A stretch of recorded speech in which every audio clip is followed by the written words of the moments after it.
Il y a un débat vivace en ce moment qui est: est-ce qu'on peut intégrer des effets non pris, des effets qui peuvent englober y compris des considérations d'intérêt général large, au contrôle des concentrations? Alors ça pose une série de problèmes et la réponse est à mon avis variable selon l'intérêt général dont on parle.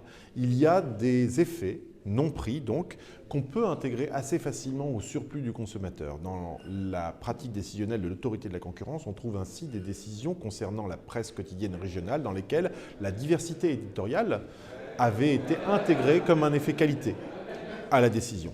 On peut ensuite envisager des considérations qui sont plus difficiles à faire intégrer, mais qui néanmoins se rattachent au surplus du consommateur.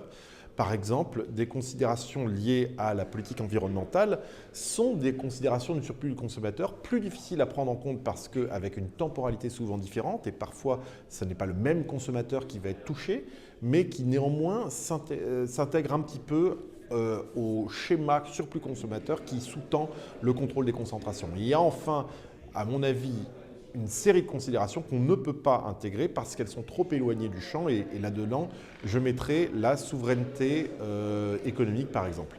Il y a plusieurs difficultés avec cette intégration. Il y a des difficultés de méthode et il y a des difficultés de légitimité parce qu'il faut, à mon avis, avoir beaucoup de prudence quand on fait ça.